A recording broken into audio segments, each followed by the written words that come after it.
Good evening. We invite you now to join us in praying for our departed brothers and sisters. Let us say our prayer for souls.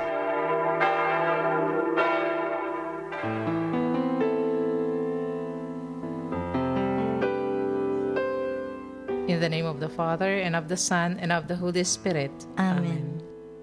Sacred Heart of Jesus, we pray eternal rest to the souls in purgatory, the final grace to those who are about to die, true repentance to sinners, the light of faith to unbelievers, and the grace to us and to all who are dear to us, especially the following souls for whom we now pray.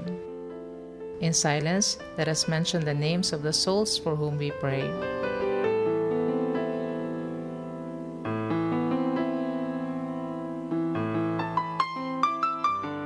To you, therefore, most merciful Heart of Jesus, we commend all these souls, and in their behalf, we offer to you all your merits in union with all the masses, communions, prayers, and good work, which are this day being offered throughout the world. Amen. O Lord God Almighty, I pray thee, by the precious blood which thy divine Son Jesus shed in his cruel scourging, deliver the souls in purgatory, and especially that soul amongst them all, which is nearest to its entrance into thy glory, that so it may forthwith praise and bless thee forever. Amen.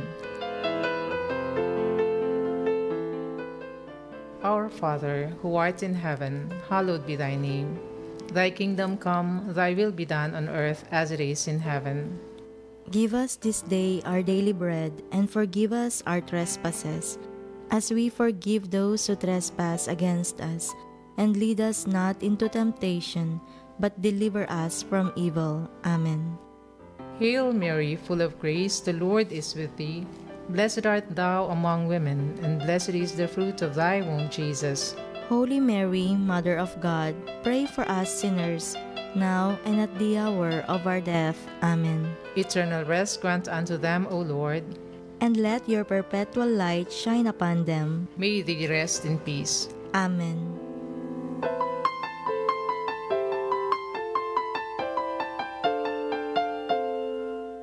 The Litany.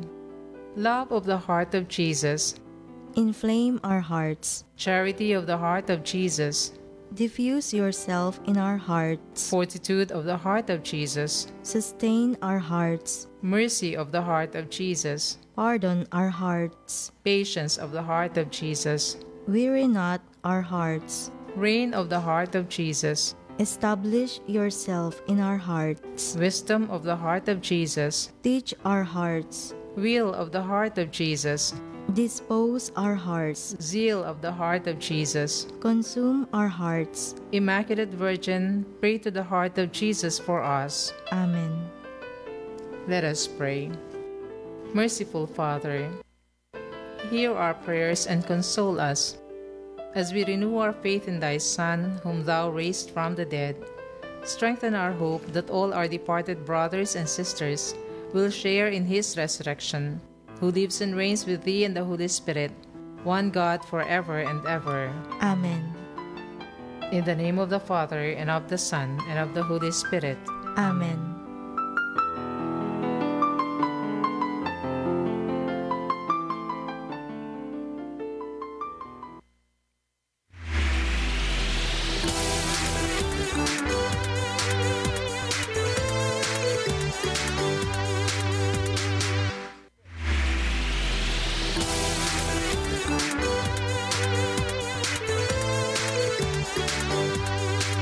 Magandang araw sa ating lahat at malugod ko kayong tinatanggap ngayon sa Season 3 ng ang ating Usapang Gay, kung saan natin pag-uusapan ang mga spiritual na mga pananaw at mga kwentong kapupulutan natin ng aral. Simulan po natin ang ating programa sa isang panalangin. Sa ngalan ng Ama, ng Anak at ng Espiritu Santo. Amen. Panginoon, marami pong salamat sa lahat ng biyayang pinagkaloob ninyo sa amin. Maraming salamat po para dito sa bagong taon na binigyan mo kami ng bagong buhay. Nawa ang taong ito ay magsilbing inspirasyon sa amin upang lalo naming pagbutihin ang aming buhay pananampalataya at ganun din ay maging maayos ang aming paglalakbay lalo na ngayong taon ng pag-asa, ngayong Jubilee Year 2025. Nawa ay basbasan mo ang aming pagtahak sa landas na ito, basbasan mo rin ang aming makakasama sa aming paglalakbay, at ganun din ay basbasan mo kaming lahat, lalo na ang aming mga kapatid na mga nangangailangan. Lahat ng ito ay inihiling natin sa ngalan ni Kristo, ang ating Panginoon. Amen. Amen. Sa ngalan ng Ama, ng Anak, ng Espiritu Santo. Amen. Amen. Amen. Magandang araw muli sa ating mga nakikinig. Yes. Sa ating mga nakikinig. At Magandang araw. magandang araw. Magandang araw po sa lahat. Magandang araw. Brother Den. Magandang araw po sa ating lahat. Ayan. Isa tayong kasamang nasa kanyang... nasa ka ba ngayon, Brother Den? Ako po'y nasa bahay po dito po sa Sipalay City, Negros Occidental. Shout out Hello all sa the way from- tagapakinig natin Oo, sa baka may- Negros Occidental. Baka may magme-message din sa atin, mga shout out. Yes. Sabihin nyo lamang po ang inyong mga messages, mga katanungan o mga reflections ninyo at sabihin nyo kung saan kayo nanggagaling para ma-acknowledge din namin sa inyo. Ngayon po ay 2025. Yes, bagong Happy taon. New Year. Happy Happy New Year. Happy New Year, Happy New sister. Year. Father, 2025. sama ka nakikinig, no? Sa mga nakikinig, 2025. Yes. Ano nga ba ang 2025? Bakit napaka-special itong 2025, Father Paul? Alam Oo. ko, nabanggit mo sa prayer mo Yes. kanina. Pero ano nga ba sa simbahan ng 2025? Oo, siguro, no? Marami yung mga nakikita nating mga post ngayon sa Facebook ng opening ng mga Jubilee door sa iba't ibang mga Yeah. simbahan. So, ngayong taong 2025 ay pinagdiriwang natin yung tinatawag nating Jubilee Year, no? Which is yung huli nating ordinary Jubilee ay celebrate natin yung year 2000. Yeah. No, nandun ba kayo noon, Father and Yes, Sister? yes. Buhay na tayo nun. Pero yung ibang tagapakinig, wala pa yata nung year 2000. Hindi, Hindi pa malam- pinapanganak. Hindi pa Kasi pinapanganak. malamang marami rin nakikinig Oo. natin.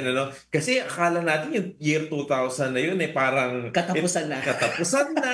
Saka parang ito na yung pinakadulo. Yes, no? millennium. Millennium na nga kasi parang Second millennium. naalala ko nga yung pag sinabing 2000, natatakot tayo na yung mga computer, Yeah, no? magbabag down. Magbabag Yes. na. At saka yung katapusan na daw ng mundo. Kasi 2,000 years ago na rin yung pagkabilang natin. So parang, at saka syempre, also in a way, nagiging masaya ang mga tao dahil nakarating tayo sa 2,000. No? Nasa ka ba nun, Father Dex, ng year 2000? Ay, nasa novice kami. Sa Manawa. Ayun, no? So ako nasa Consulancy. Si Sister, nasa ka nung year 2000? Naging superior ako sa Tagaytay. Direct ka na nun. Oo. Paghahala tayo. Maghahanap tayo. For year 2000 kasi parang The Great Jubilee. The Great Jubilee. No, pag sinabing Great Jubilee, no, bakit na ba Great Jubilee? Dahil 2,000 years. Yeah. So, palagay ko yun. Si Brother Den, nasaan ka nung year 2000, Oo nga. Brother Den? Brother Buhay Den. ka na ba nun? Yes po, Father, of course. Noong 2000, ako po'y 2 years old pa lamang noon. Ay, gusto ko years old. Napakabata po.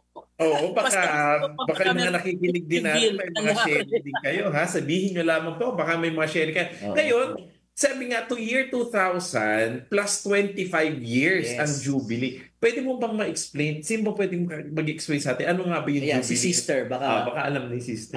Jubilee year is a year of grace na tinatawag kasi it is a year of forgiveness, renewal, Mhm. at saka yung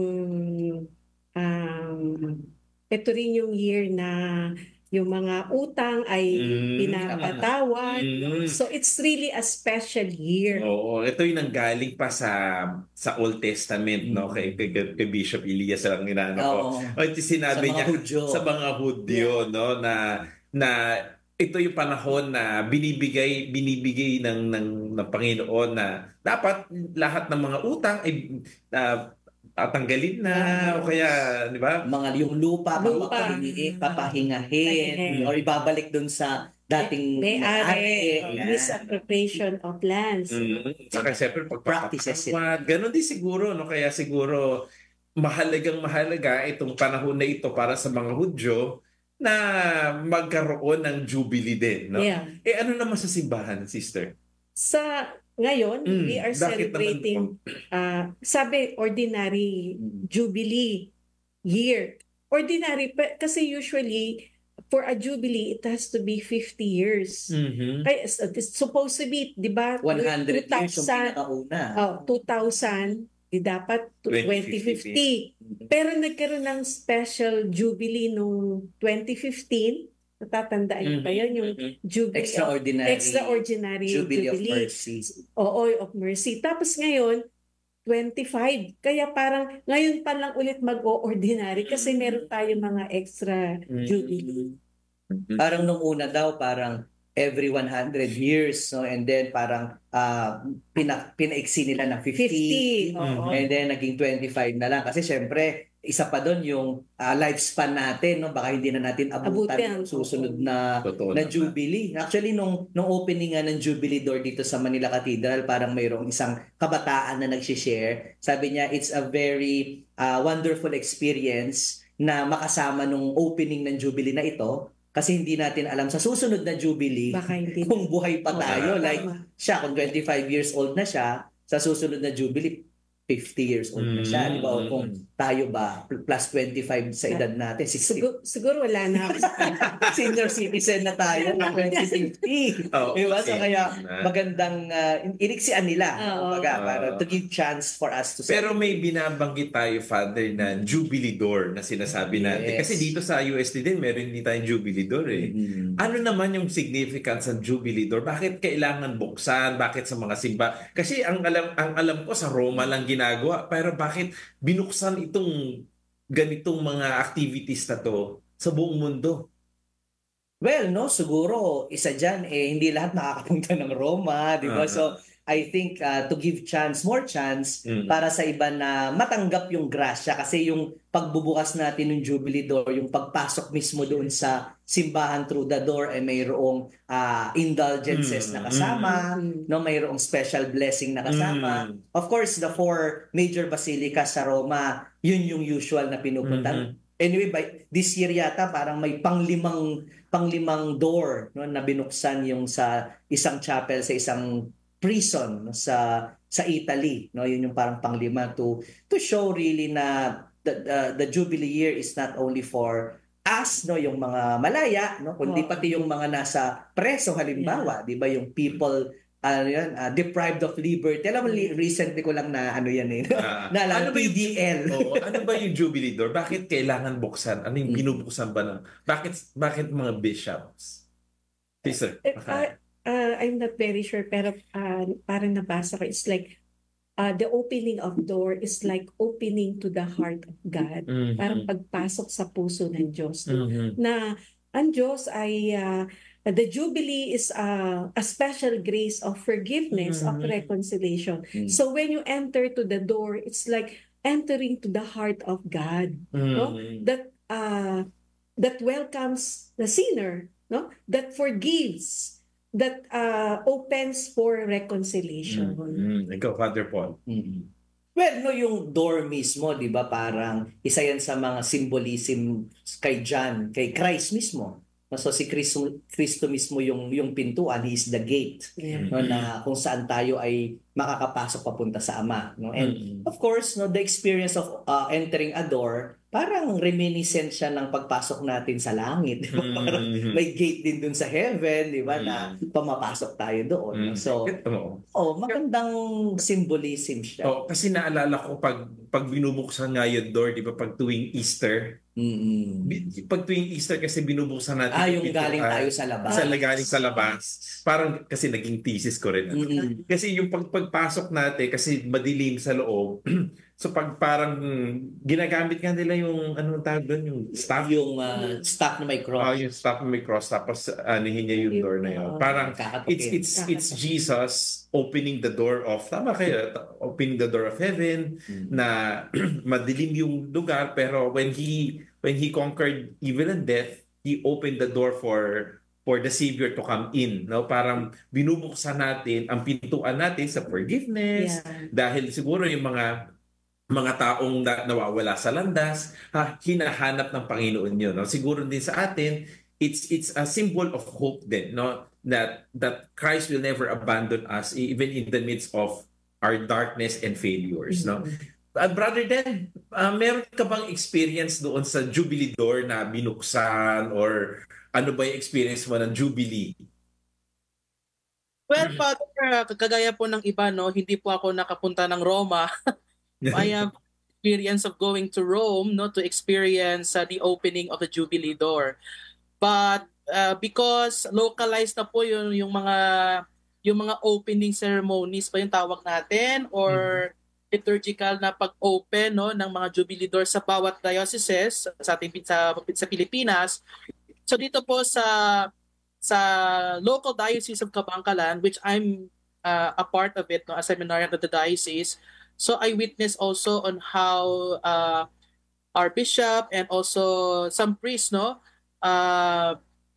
did, no, the opening of the Jubilee door. Siguro tama po yung sinasabi kanina, no, na yung ano po, no, yung pintuan po, no, yung door is, I think, is a good symbolism for not just for renewal but also, or to receive such grace, no, but also it's also a great symbolism din for hope, kasi once we enter to that door, I think we revitalize ourselves, no, na parang na ano tayo, no, parang naputulan tayo ng tinik sa katawan or sa puso natin, because we are really revitalized, or we are really parang recharge tayo, no, to live our life talaga.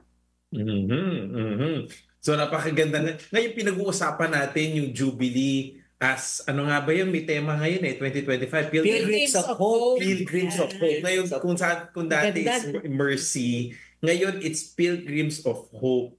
So ano ba yung ibig sabihin ng Pilgrims of Hope? Siguro simulan natin, sister. Ano ba yung sinasabi ng ng Vatican na we are celebrating it with the theme of Pilgrims of Hope? Pilgrims of Hope, tayo yun no? We are the pilgrims, and yung pag sinabing Pilgrims of Hope, it is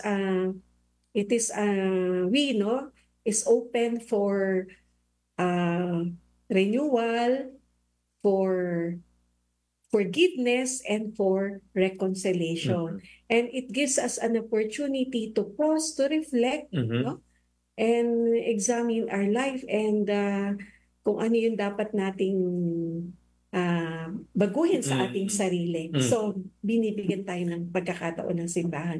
Oh, may tema doon, yung may image doon ng pinapakita sa logo Father, ano nga ba yung, siguro sa mga nakikinig natin, siguro Google ninyo, no? Ano yung logo ng Jubilee 2025? Hindi ko alam kung makikita nila. Ayan. Pero dito yun. Ayan, makikita ninyo. Ayan. Ayon sa ating researcher. Okay. Ayan. Ano so bang kung ibig sabihin natin yung logo, di ba, yung mga tao na akap-akap nila yung bawat isa, pero nakaakap sila sa cross. So, and then yung cross sa bandang baba niya ay merong anchor. Okay. So, sinasabi dito sa ating researcher, ayan, why is hope symbolized by an anchor? Ayan. So, hope is symbolized by an anchor because it represents stability and steadfastness amidst life's challenges. Rooted in Hebrews 6:19, we have this hope as an anchor for the soul, firm and secure. The anchor signifies how hope keeps us grounded, much like it steadies a ship in rough waters. In early Christianity, it also symbolizes faith, salvation, and trust in God, offering assurance and direction during uncertain times. So, palagay ko, napakagandang symbol nitong anchor, no, lalo na ngayong mga panahon natin na maraming mga bagay na hindi tayo sigurado, no, marami yung mga pangyayari din sa buhay natin. Ayan, may mga challenges mga challenges na experience natin at this yung pandemic time, lang, di ba, nung nakaraang pandemic. So, parang nagbibigay ito ng pag-asa, no, ng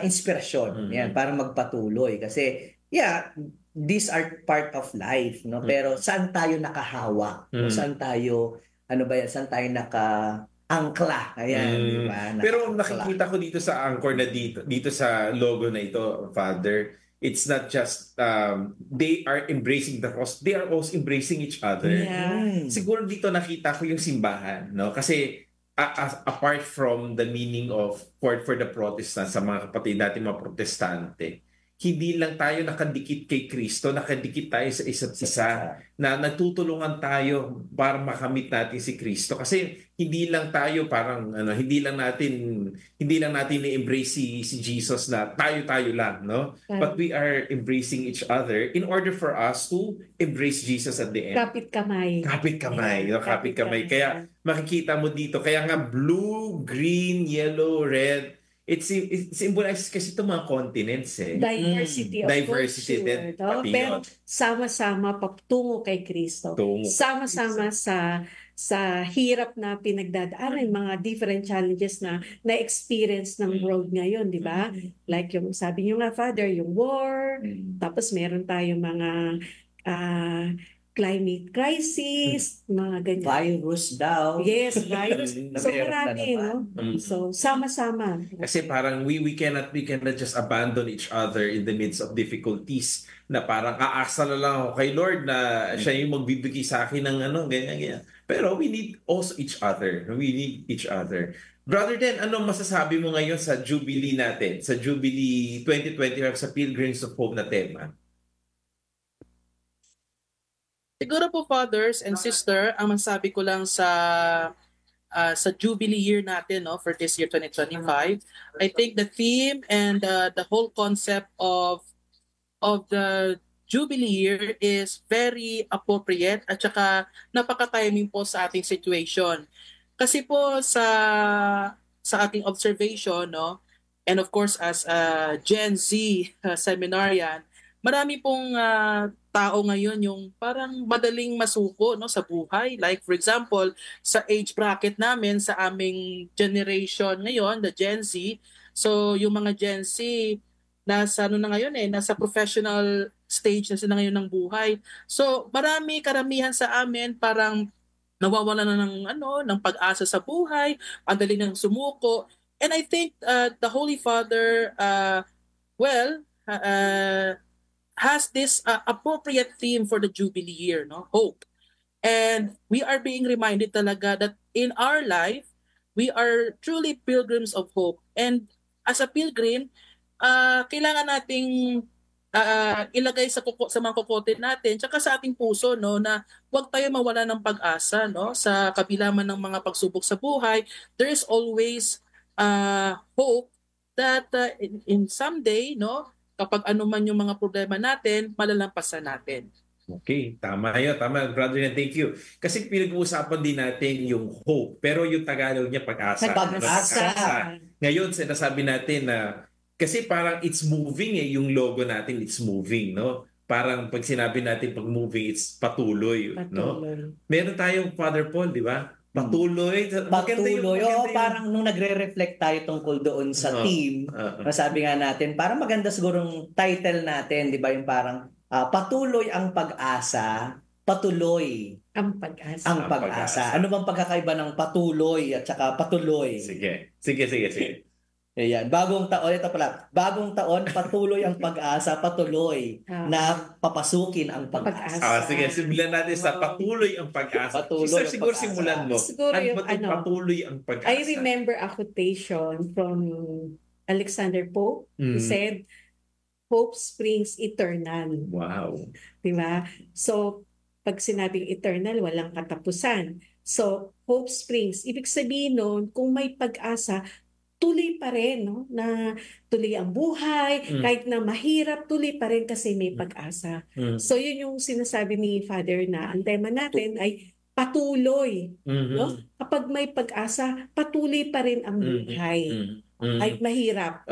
Kasi minsan kasi tumitigil tayo, no? Tumitigil tayo doon sa parang may block, nabablock tayo ng hindi maganda pag gusto natin ng taas-taas. Siguro makaka-relate si brother din dito yung mga Gen Z ngayon, di ba? Parang gi-give up na sila. Gi-give up agad. Ayaw na nila. Kasi ayaw na nila magpatuloy sa buhay. Kasi ang gusto ngayon maganda lahat kasi sa social Madali, media, no? Sa social no? media, maganda. Madali, Kailangan, mabilis, oo, maganda, mabilis, maganda mabilis. agad, no? Oo. Nasa taas lagi, Mm. ayaw nila bumaba, ayaw nila maka-experience ng ganito, no? So parang gusto nila, napakaganda lahat, no? Hindi ganun ang buhay. Yes. Hindi ganun ang Reality ng buhay. Hindi buhay, ganun ang no? reality ng buhay. Kasi pag sinabi natin ang buhay, sabi nga, di ba, pag sa mga ECG, yung umaakyat baba, yun na sign ng Life. ng Life. life. Yes. Tama ba? Diastolic. No?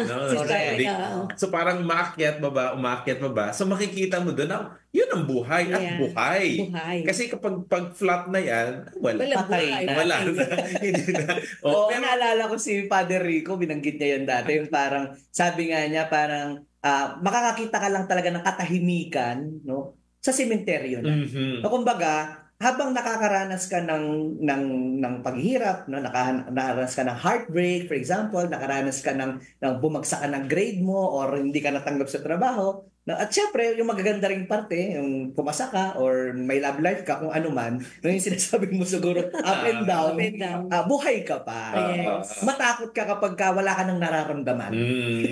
Di ba? Kasi Oo. sinasabi nila, gusto ko lang ng magagandang bagay sa buhay ko. Wala Ayoko namang na- masamang mag-wish ng magandang bagay. Pero, kasi- you have to be grounded in reality na, Oo. yun nga, yun yung sinasabi niyo siguro kanina na yung generation na to, pag nakaranas ng ganong hindi maganda, no, biglang, kasi very, very positive sila di ba? Yung mga kabataan ngayon, kumbaga, may mga nakita nga ako, nakausap ko talaga, or naririnig-rinig ko lang, yung parang, mayroong situation na realistically, hindi magandang magiging resulta. Pero sa kanila, yung okay lang yan. Sabi ko sa isip ko, okay lang yan, hindi na. Di ba parang, kailangan mong tanggapin na may mga pagkakataong hindi na talaga. No? Pero, paano na lang kapag faced with that reality na hindi pala, biglang bagsak ang kanilang, ang kanilang expectation. Siguro ang nakikita ko din dyan, parang minamask nila, parang ginagawa nila ng paraan na hindi makita, para social media din, no? Yeah. Parang kailangan natin magtago sa isang maskara Filter. para hindi makita na naghihikahus ka na, hindi na maganda yung buhay mo. Pero ipapakita mo sa social media, okay lang lahat. Yes. So, pero hindi nare-resolve yung problema sa loob. Nandun pa din. Nandun pa din. Nandun Pero pa din. itong sinasabi natin pag-asa, kasi yung pag-asa pag naka-angkla doon sa external, hindi yan yung pag-asang sinasabi natin. Pero yung pag-asa na yun, sabi sa Romans, di ba? Oo, Hope does not disappoint. Yes. No?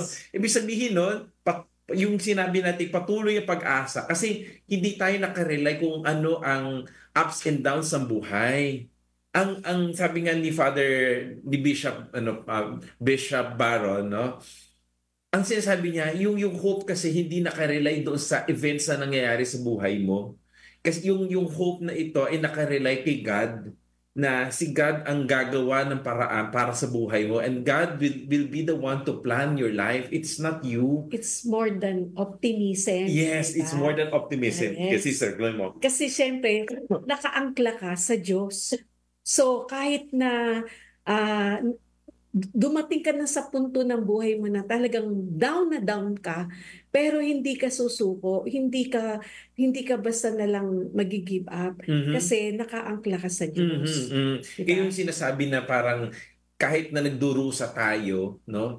Pero dahil nakaangkla ka sa Diyos, alam mo na may pag-asa pa ang buhay mo. Hindi lang kasi yung pag sinasabi natin na bumabagsak ako, pinababayaan ako ng Diyos, o kaya nagkakasakit tayo, pinababayaan ako ng Diyos. Parang yung nakikita nating pag-asa lagi doon lang sa mga positive things. Okay kami ng asawa ko, okay ng grades ko, okay yung trabaho ko. Walang problema. Smooth sailing lahat. Pero hindi kasi doon nakaangkla ang pag-asa na sinasabi ng simbahan. Siguro pwede nating sabi, kasi yung nature ng hope is talagang in a difficult situation, no? Parang doon mong masasabi na ito yung virtue siya, no? Kasi doon sa sitwasyon na mahirap. Kaya nga sabi, kahit na maliit lang yung pag-asa, still pag-asa pa rin. Diba kung minsan sinasabi, ilan ang pag-asa niya, ilan yung chances niya na mabuhay. Sabi niya 70%, 50%, 50-50, ganyan. Pero still, kahit na ganun pa man, meron pa rin pag-asa. Kasi dito rin natin makikita yung mga mag-asawa din konting, diba? Kaya nga yung mga nagpo-push ng divorce, parang nag-away lang kayo ng isang saglit, divorce na agad. No, parang ang sinasabi natin dito, yung pag-asa, nagmumula sa Diyos. Nakaangkla tayo sa pag-asa na ibinibigay ng Diyos sa atin na kahit na nahihirapan tayo, kaya nga andyan pa rin ang Diyos. Kaya yung isa sa mga magandang picture, no, na nakita ko doon sa nasunog dito yung dito sa may Isla Puting Bato, alam niyo ba 'yan? Yung isang slum community na nasunugan, tapos sa Inquirer yata iyon. Isa sa magandang nakita ko doon, alam niyo kung ano yung sinave niya doon sa bangka niya? Hindi yung kagamitan niya, hindi yung, kasi kapag ikaw nasusunugan, appliances, hindi siya eh. Alam niyo yung sinave niya? Santo Niño. Nakikita mo ngayon kung ano talaga ang pinakamahalaga sa kanya. Doon siya humuhugot ng lakas. Doon, siguro din sa atin, saan ka ba humuhugot ng lakas? Saan ka ba humuhugot ng pag-asa? Kasi kung ang pag-asa mo ay nakaangkla lang kung ano yung meron ka, no? Kung ano yung nakuha mo, katanyagan, kasibagan, etc. Talagang babagsak ka. Kasi wala kang pundasyon, kumbaga. Ang pundasyon ng isang malakas na pananampalataya ay ang Diyos. No? Ganon din siguro. Father Paul, anong masasabi mo? Naalala ko lang dun sa kwento mo ng Santo Niño kasi ngayon malapit na yung Nazareno, di ba? Yung January 9. So, makikita na naman natin yung ating mga kababayan, mga deboto, no, na, ayun, well, for non-devotees. So, sa atin, actually, naging episode na natin to dati, di ba? Yung debosyon o panatisismo, yung ating topic. Pero sa mga talagang deboto, makikita mo yung paghawak nila, no, doon sa poon na Nazareno. And kapag tinatanong mo sila, no, bakit nila ginagawa yun? No, isa lang naman ang sagot nila. No? Meron silang dinadasal, no, na nakuha nila. No, meron silang dinadasal na hindi pa nila nakukuha pero matindi. No, halimbawa paggaling sa sakit, no, may cancer halimbawa, and then sasabihin mo, sinabihan na siya ng doktor na yun, may taning na yung buhay. No? Sasabihin niya, wala na po akong ibang aasahan pa o wala na akong ibang makakapitan pa kundi ang Diyos. No? So talagang literal na kapit, no, doon sa lubid, no, doon sa cross, no, parang it symbolizes na talagang their hope really is in God. Parang ganun yun. But it's a divine assurance that God will remain faithful to His promise. He will keep His promise and God will help me. Kaya gano'n na lang ang kanyang pagkapit sa Diyos. Alam mo, gano'n din kasi sa mga Bible stories na mababasa natin, na akala natin, hindi, kunwari Santa Elizabeth, na parang barren, yung hindi siya magkaanak, matanda, so parang inayawan na siya. So marami inabandonan ng Panginoon, no? Yung mga pipi, mga bingi or namatayan, no? Parang akala natin nawawalan na sila ng pag-asa, pero dahil sa pagkapit nila sa Panginoon, makikita mo na gumagalaw pala ang Panginoon sa buhay nila. Parang kay Moises din siguro, no? Akala mo dahil siya yung Prince of Egypt dati, tapos bigla siyang nagkaroon na sa buhay niya ng matinding pagsubok, parang binagsak siya ng buhay. Pero dahil sa pagbagsak pala ng buhay na yun, may kakaibang pagtawag pala sa kanya that he will not just be the Prince of Egypt, but he will be the Savior of Israelites. Brother Dan, ikaw ba, may mga experiences ka ba na ganitong patuloy ang pag-asa, no, na mga nararanasan ng mga tao sa buhay mo? Siguro, Father, nung time ko, actually nung 2021, kasagsagan po nung panalasa ng bagyong Odette dito sa amin. Actually, it was December 2021. First time kong maranasan yung bagyong Odette dito sa amin. And akala po namin pag sinasabi kasing bagyo, parang ordinary yung ulan lang, pero yung Odette experience po, hindi po siya pangkaraniwang experience. Napaka grabe po 'yon. And after pong manalasan ni Odette dito sa amin, parang sobrang down po ng mga tao dito po sa amin sa Sipalay.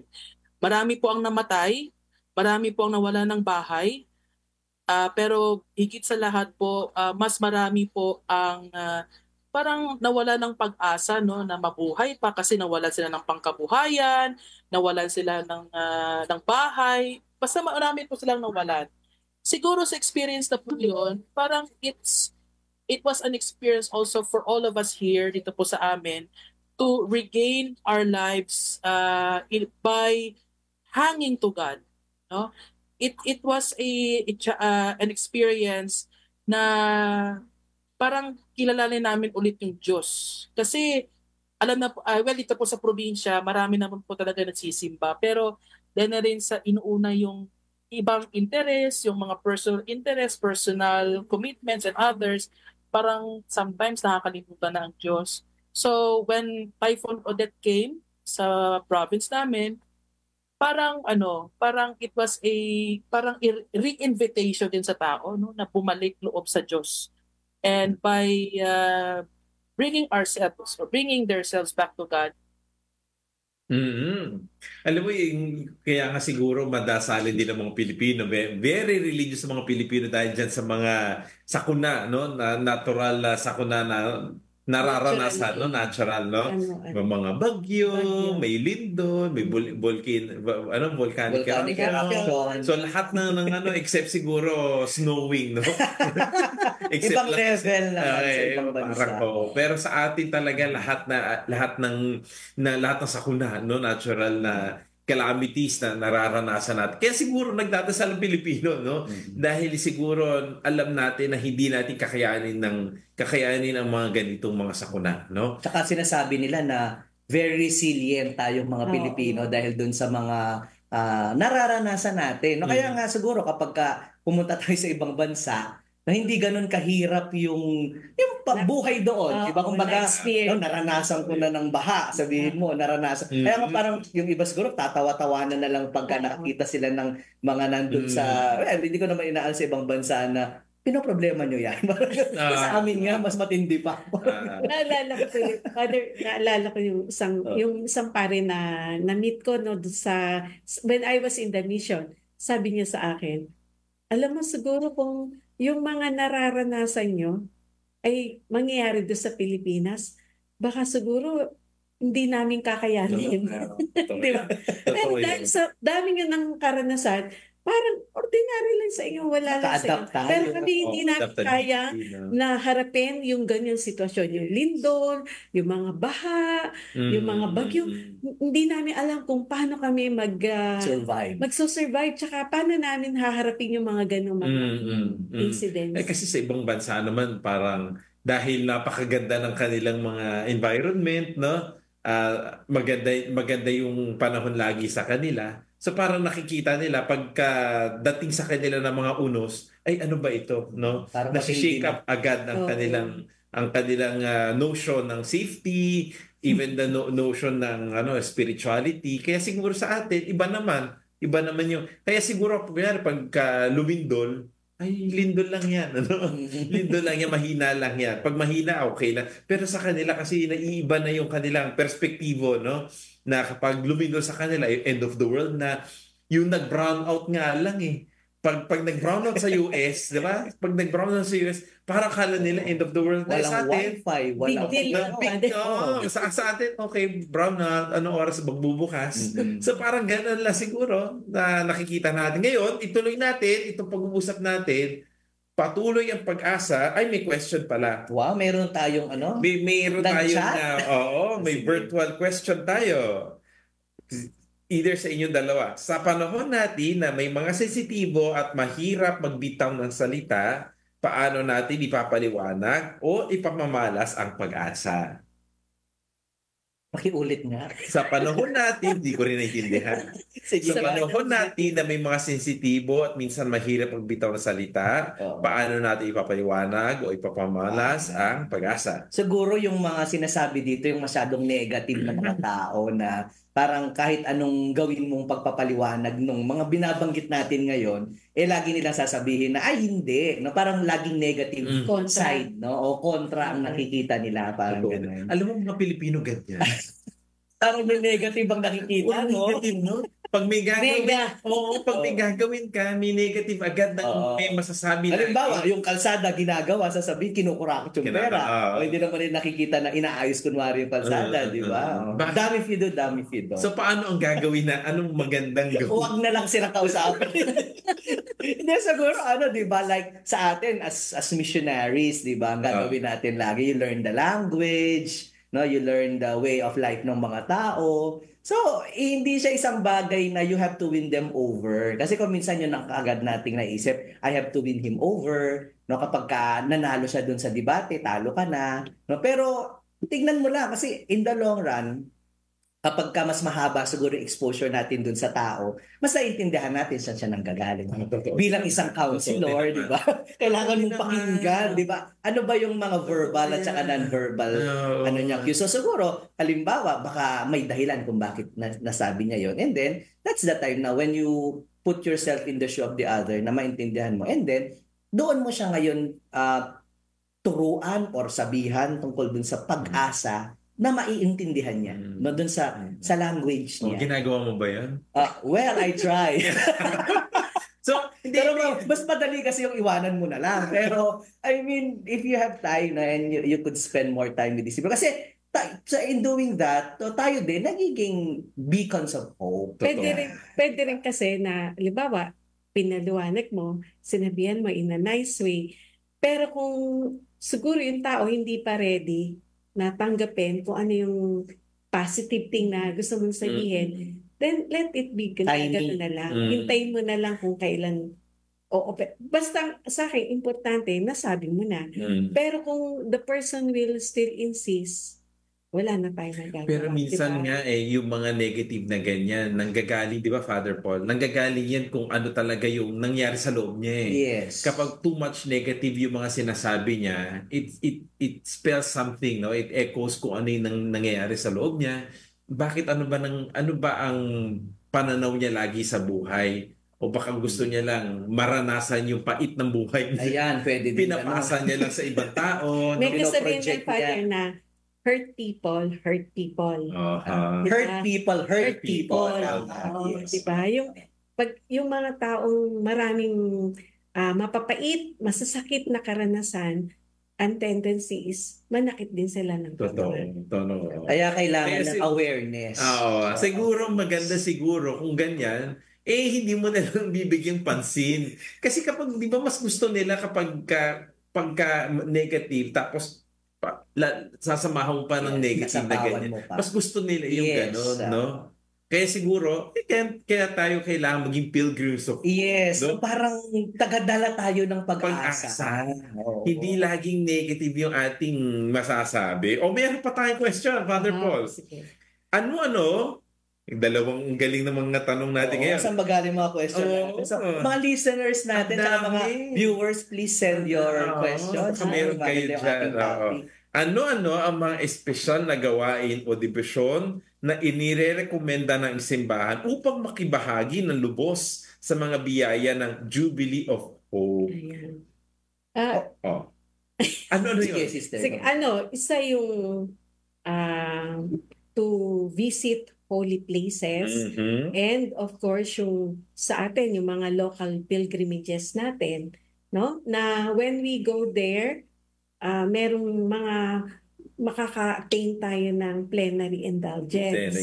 Pero syempre, in order to have that plenary indulgence, merong mga certain conditions na dapat natin gawin, katulad ng pangungumbisal, we should be in the state of grace, receiving Holy Communion, praying for the Church and for the Holy Father, yung Our Father, Hail Mary and Glory be, or I believe in God, and doing an act of charity. Yes. Ayun. Siguro nasagot na. Nasabi na Sister. lahat ni Sister. Nasabi na Sister. Plus the opening ng door na dinidiscuss natin kanina. Yes. So ito ituloy natin itong discussion natin, ano? Pinag-uusapan natin. Ngayon, kung Patuloy. patuloy ngayon, Patuloy. Patuloy. Patuloy. patuloy. Oo, Patuloy. magpatuloy. Welcoming. Yes, welcoming. Kasi kanina pinag-uusapan natin, puro negative yung mga Yes. naririnig natin, na-experience natin. Paano ba natin Gagawin positive. patutuloyin ang pag-asa? Kasi nandyan lang ang pag-asa, hindi naman nawawala yan, di ba? Hope, di ba? Hope springs eternal. So para nandyan lang ang pag-asa, pero paano natin patutuloyin ang pag-asa na ito? Father? Naalala ko lang nung nagkikwentuhan tayo tungkol dito sa topic, no? It started with thinking about New Year's resolution. Okay. Yan, di ba? Kasi bagong taon, bagong pag-asa, no? Pagpapatuloy ng pag-asa. So, sabi ko nga, parang yung mga kabataan ngayon o yung generation natin ngayon, hindi na New Year's resolution yung ginagamit nilang term, kundi manifest. Sabi, ano yung gusto mong i-manifest sa 2025? Yan. So, well, tinry ko rin i-research ko anong ibig sabihin. Ano ba yung manifest, sister? Manifest. Yan kasi yung language Diba? ng mga kabataan. Manifest, di ba? Epiphany nga, no? Manifestation. So, pagka sinabing manifest, parang pagpaparamdam din, di ba? So, i-manifest. So, pagpapakita, ibig sabihin no, na hindi lang yung good intention mo, pero meron ka pa rin kaakibat na gagawin. Yun ang difference niya sa resolution. Oo. Sabi nga ni Father Dexter kanina, no, parang visualize. Visualize mo. Nakikita mo na mangyayari. No? Hindi mo lang, sana ganitong mangyayari sa buhay ko. No? Sana ganito yung mangyari sa hinaharap ko sa 2025 ko. Pero nabivisualize, ito yung mangyayari sa buhay ko. Ito yung gagawin. Ito yung gagawin so, ko. Meron ka ng plan of action. So, nga, parang sabi nga dun sa isang napakinggan ko rin, no, na parang life coach siya. Sabi yung resolution daw kasi parang goal setting siya. Pero in order for us to really reach the goal, what is more important is identify yung intention natin. Yan, di ba? Halimbawa, yung New Year's resolution mo ay magpapayat. Yan, di ba? Karamihan sa atin, yan ang ating naiisip after tayo kumain ng lechon. Tumatawa si brother na tumatawa. Ng maraming masasarap na pagkain ng Pasko. Ang hirap. Ang hirap. Ang goal natin ngayon, sabi niya, sige, pagdating ng 2025, magpapayat. Sabi dun sa life coach, dapat daw, more than just giving the goal, yung intention mo, clear din. Halimbawa, bakit gusto mong magpapayat? Halimbawa, ang intention mo is para sa health mo, no, na mas maging mabuti yung health mo. So, it's more than just giving a goal, no? May intention ka para naiintindihan mo rin bakit gusto mong gawin. Para dumating yung pagkakataon na matitempt ka, halimbawa, kumain na ulit ng lechon. Tapos maiisip mo, ay, para sa health ko.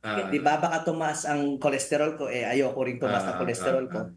Mapipigilan mo yung sarili. Parang gano'n. Parang isa sa mga nabasa ko, power of now. Yes. Ang sinasabing power of now, nakikita mo na yung sarili mo ngayon. Kunwari, yung sinasabi mga father, no? Kunyari, gusto ko magpapayat. Hindi mo ginugusto yung magpapayat, kundi payat ka na. So, pag payat ka na, ano yung mga paraan, na gagawin mo, lifestyle mo. Ito dapat nga, kumakain ako, masusustansya pagkain, maggulay, etc.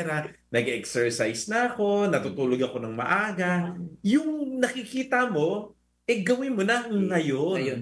Hindi mo po pwedeng sabihin na, kasi gusto kong magpapayat. No? Parang ganun din sa... Yun ang manifest. Sa hope yun, Father, looking forward to the future, di ba? Pero yung hope nito, ito na. Nandito na. Kasi katulad ko na, gusto kong magpakabait ngayon 2025, hindi. Kung gusto mong maging magpakabait o maging santo, ngayon na. Ginagawa na ngayong present. Kasi nga, yung iba parang puro past, future, ito. Present. Kasi yun yung power of now. Power of the present. Kasi parang kunyari gusto ko maging santo. Ano bang ginagawa ng isang santo? nagdarasal, nagro-rosaryo, ganyan-ganyan, tumutulong sa mahihirap. Lahat ng mga ginagawa ng santo, ay ginagawa mo na ngayon. Hindi yung parang nangangarap ka pa rin kasi hindi matatapos yun, no? Pero yun yung siguro maganda na patuloy, no? Patuloy ang pag-asa. Pinapatuloy mo ngayon yung pag-asa dahil nakikita mo yung sarili mo on a positive note o positive way. Brother Nel, ikaw, ano ang mga papaano mo mapapatuloy? Ano magpapatuloy? Tanong na natin yung manifestation niya. Tama. Oo, ano yung gusto mong manifestations mo daw? i-manifest sa 2025? Alam niyo po, Father, na hindi bukod sa natutuwa, natatawa ako dun sa mga New Year's resolutions natin. Kasi mostly kasi sa atin, gumagawa ng mga resolutions, no? I don't know, just to make self-promises, no, na at the end of the day hindi naman natin magagawa, no. Just like for example, sinabi nga kanina, no, na gagawa tayo ng New Year's resolution para maging fit, no, para maging sexy sa pamamagitan ng pagda-diet, pero hindi naman nagagawa, no. And I think that's a sad thing, no, na mangyari sa atin. Siguro to answer the question, no, about it, siguro ang nakikita ko dyan, Father, is dapat sa atin mismo, we don't just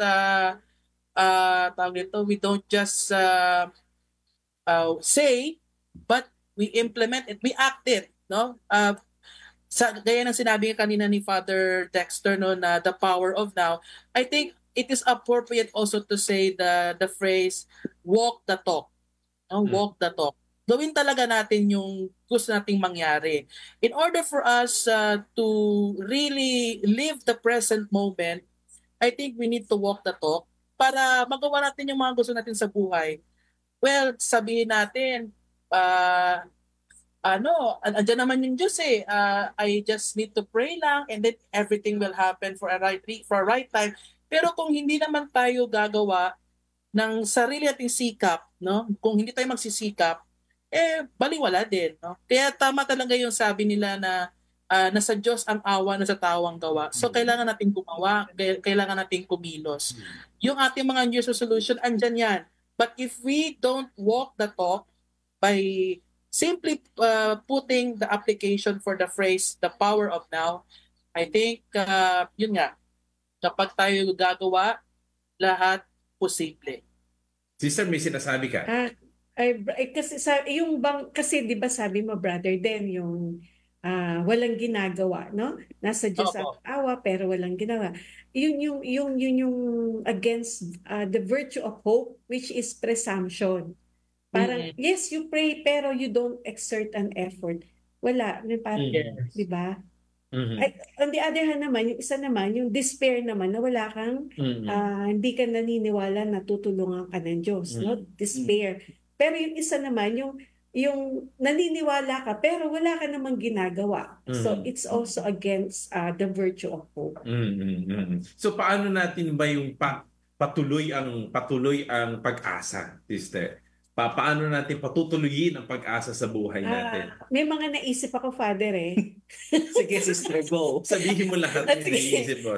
Pero yung tanong ko kanina, hindi pa nasasagot. Anong i-manifest mo yung 2025? Pero sige, yan na muna. Sige. Last na lang yun. Sige.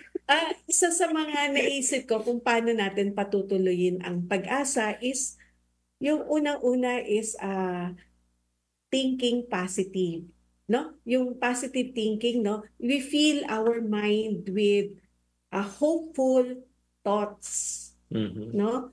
Isa yon. Isa pa yung, I think, we start the day with thanksgiving, and also at the same time end the day with an act of gratitude. Kasi kapag meron tayong nagpapasalamat tayo, meron tayong gratitude, hindi natin nakikita yung mga maliliit na bagay na mga negative. Pero you always, it's like counting your blessing. When you count your blessing, when you are thankful, when you have that attitude of gratitude, then everything becomes life becomes easier, lighter, and even more peaceful. So it gives us the sense of hope. Sister, parang in the grand scheme of things, yung mga nararanasan natin ng mga hirap, maliliit na bagay yan. Pero hindi natin kasi nakikita yung mga positive na nangyayari sa buhay natin. Kasi parang nagiging given lang, sister, no? Given lang sa araw-araw, buhay tayo, humihinga tayo. Ito yung mga nakakain natin, may trabaho tayo. Dahil hindi natin nakikita yung mga maliliit na bagay na ganyan. And if we're going to be grateful about them, yung mga maliliit na mga bagay na nararanasan natin yung ito lang nakakain natin, yung ito lang naging sweldo natin itong araw na ito, yung mga maliliit na bagay na yan. Pero we take it for granted. Pero kuminsan kasi, hindi natin na-appreciate ang isang bagay unless na nawala na. For example, health. Lakas-lakas mo. Masiglang-masigla ka. Tapos, all of a sudden, biglang nanghina ka, hindi ka na makalakad, o yung mata mo, di ba? So, dun mo ma-realize na, ay, importante pala. Ay, salamat sa Diyos, meron akong buhay, di ba? Pero hindi yan pag-ibig, sister, ha? Hindi naman yan. Anyway, meron na lamang tayong 5 minuto. Ang bilis ng oras. Yung tanong kung ano gusto mong i-manifest sa 2020, wala pa din. Pwede mong sagutin ngayon yan sa huling mensahe mo, Father Paul. Ay, siguro si Brother Then muna. Oo, kasi sabi ng ano ang mensahe mo ngayong 2025 Jubilee of Hope, Pilgrims of Hope? Yes, my message po sa ating mga kapatid na nakikinig sa Usapang K. By the way po, singit muna dito po sa bahay, yung aking palang mga magulang ngayon ay nakikinig po ng Usapang K. Hello. Hindi po sa Facebook Live, kundi po via Signal TV Channel 315. Wow, nasa cable tayo. Cable po tayo. Anyway, to answer the question for tonight, siguro yung my own way of manifesting myself for this year 2025 is number 1, to be a bridge of hope for others. And then lastly is to live a positive life so that I will be a bearer of hope for others. And by doing that, siguro yung K ko for tonight is kagalakan. Kagalakan in the sense na kapag maranasan natin yung pag-asa, we will be experiencing the joy, ang tuwa at saya na dulot ng pag-asa sa mga pangako ng Diyos. Marami pong salamat. Wow. Sister, baka meron ka. Kay. Wala akong kay. Ayan, Kay. Manifest. Wala akong kay, Father Pero ako yung message ko na lang. Nakita niyo na lang. Ay, ang message ko sa akin is huwag mawalan ng pag-asa. Totoo. Tsaka yung kahit na gaano kahirap ang buhay, laging may pag-asa. Isa sa parang motto ko is pag nakaka-experience ako ng difficulty sa life ko, lagi kong sinasabi, may katapusan ng lahat. Totoo. So, maari ngayon, naghihirap ako. Maari ngayon, nasasaktan ako. Kahit na ano pang mga negative, painful experiences that I have, merong katapusan ang lahat. Kasi ang Diyos ay hindi natutulog. Amen. Amen. Father Paul. Sa akin naman, dalawa yung K ko. Yan. Kapayapaan at saka kagalakan. Tapos yung gusto kong i-manifest ay gusto kong magpahinga. Kasi parang, di ba yung darating din sa punto ng buhay natin kung minsan, na napakadami nating ginagawa. Kailangan natin ng kapayapaan. And then, after mo magkaroon ng napakagandang pahinga, by the way, binabati ko rin yung aking mga magulang. Hi. Wow, talaga. Sa Concepcion Tarlac. Yes. Nagbakasyon ako ng 6 na araw at sabi ko nga kanina, parang nakapagpahinga ako ng matagal. Kasi maaga silang natutulog sa probinsya. So, sa aking pagninilay, gusto ko rin i-manifest na magiging less, reactive sa mga tao. Kasi parang isa yun sa mga, temptation natin lagi, di ba? Pagka mayroong nagsasabi, nag-react kaagad tayo. Nakakapagod yun, parang. Tsaka parang ninanakaw nila ang ating kapayapaan at kagalakan. So, yun na lang ang aking imamanifest. Yes. Na ako ay hindi na masyadong magpapahinga at hindi masyado magiging reactive. Hindi ba resolution yan? O manifest? O sa akin naman, teka sandali. Katapatan. Ayan. Ang pagiging tapat ng Diyos. Kasi dito, sinabi dito, ano ba yun? Ayan. God is faithful. Even if we are faithless, He remains faithful.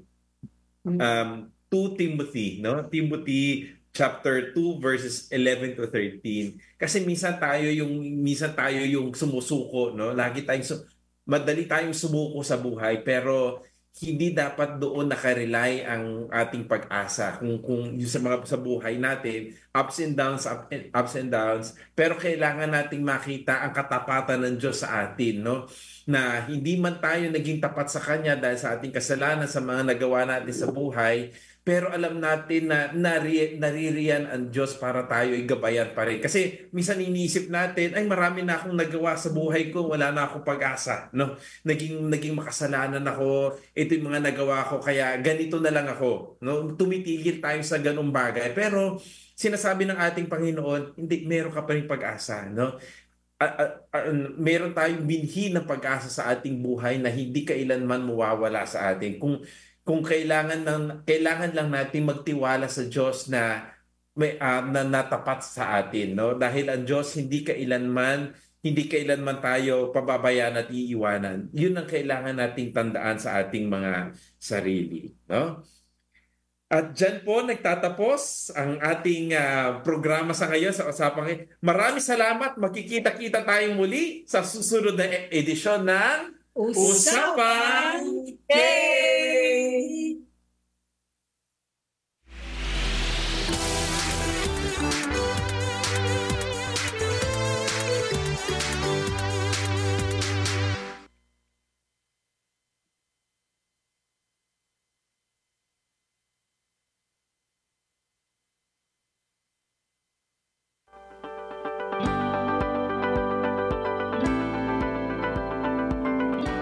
Ito po ang inyong himpilang Radio Maria.